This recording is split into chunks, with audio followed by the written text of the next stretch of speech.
हम आपके आपके आपके बिना कुछ नहीं।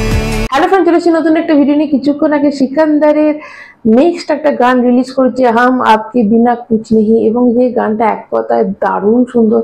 যেমনের লিরিক্স, তেমনের সুর, তেমন গানের গলা, ফাটাফাটি, তেমন পিকচারাইজেশন, তেমন এর কালার গ্রেডিং সবটাই ফাটাফাটি। এবং এর জন্য কিন্তু অ্যাডভান্স বুকিং এর জাম্প এসেছে। অবশ্যই তোমাদের সবটাই বলবো, তার আগে যারা চ্যানেল নতুন অবশ্যই চ্যানেলটা সাবস্ক্রাইব করে নেবে, একটা লাইক কিন্তু অবশ্যই দেবে। তোমাদের প্রথমেই বলি যে আজকে এটা ড্রপ করেছে, দেখো হিসেব মতো 4টে গান সিনেমাতে আছে, তাহলে আর কবে টাইটেল ট্র্যাকটা আসবে তো সেটাও কিন্তু একটু ভাবার ব্যাপার। কারণ কালকে যখন আমির খান এবং এআর মুরগাদোশীর কথা হচ্ছে, তখন আমির খান জিজ্ঞেস করেছিল যে কটা গান আছে, তো 4টে, তো 4টে গান তো এসেই গেল। তো কালকের দিনটা হয়তো বেঁচে আছে, কালকে টাইটেল ট্র্যাকটা অবশ্যই নিশ্চয়ই আসছে, এটা আমার বিশ্বাস। তো চলে আসি আজকের যে গানটা নিয়ে, এবং আজকের গানটা অনেকটা মনে হচ্ছে, দেখো যেহেতু সিনেমাটা যেটা আমরা বুঝতে পেরেছি যে রশ্মিকা মান্দানার কাছে একটা স্যাড কিছু একটা হবে, তার সাথে একটা কোনো ঘটনা ঘটবে, হয়তো সেই পৃথিবীতে আর থাকবে না, বেঁচে থাকবে না সিনেমাটাতে। তো এই গানটা কোথাও মনে হচ্ছে যেন যে ফ্ল্যাশব্যাকে গানটা হচ্ছে, অর্থাৎ গানটা চিন্তা করছে এখন আর রশ্মিকা মান্দানা নেই, তো তার বিয়ের এখানে কিছু নতুন সিনও অ্যাড করেছে, তো বিয়ের ঘটনা, বিয়ের পর সেই সব ঘটনার সিনগুলো হয়তো মনে করে গানটা ফ্ল্যাশব্যাক হচ্ছে। এটা হতে পারে, বা এটা হতে পারে রশ্মিকা মান্দানার সাথে ওর বিয়ে হয়েছে, বিয়ের পর যে একটা গান হয়, তো সেই গানটা সেরকম কোনো গান এটাই মনে হচ্ছে। কিন্তু গানটা শুনে যেটা মনে হচ্ছে যে সিনেমাটা না ভেতরে কিছু ম্যাটেরিয়াল অবশ্যই আছে, মানুষ যে কেন অ্যাডভান্স বুকিং করছে না, তারা কোথাও একটু ডাউট হচ্ছে। তো বলছি প্রথম সকালের যেই রিভিউটা পাবে তারপরে কিন্তু ছুটবে মানুষ, এটা আমার বিশ্বাস হয়ে গেছে। কেননা এর একটা প্রথম গানটা যেটা ভালো, তারপর বাম বাম বলে এটা ওর থেকে ভালো, তারপরের গানটা তার থেকে ভালো, এবং এই যে গানটা এসেছে এই গানটা ভীষণ সুন্দর। এটা দিয়ে তোমাদের বলে দিচ্ছি রিল তো হবেই হবে, এত সুন্দর এত সুদিং একটা গান, দারুণ লাগলো গানটা।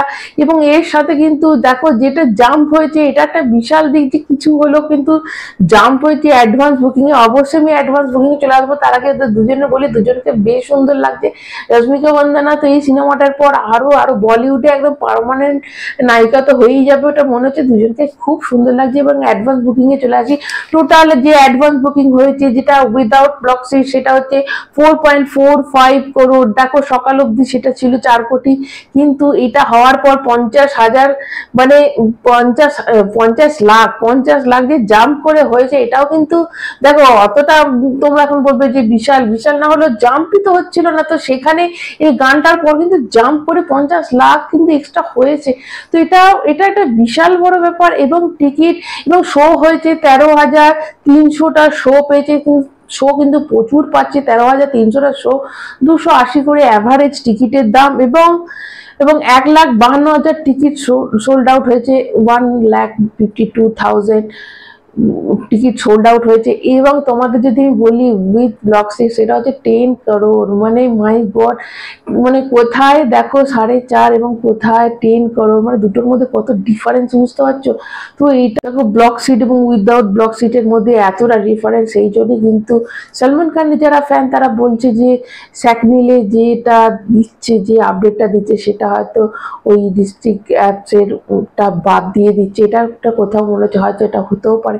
তো যাই হোক, তোমাদের গানটা কেমন লেগেছে অবশ্যই কমেন্ট করে জানাবে। এবং কালকে যেন অবশ্যই যেন ট্র্যাক সংটা দিয়ে দেয়, টাইটেল ট্র্যাকটা দিয়ে দেয়, এটার জন্য একদম ওয়েট করে রয়েছি।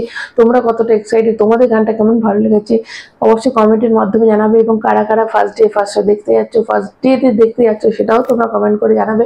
সবাই ভালো থাকবে, চ্যানেলটা সাবস্ক্রাইব করবে, শেয়ার করবে, সবাই ভালো থাকবে। এখন টাটা।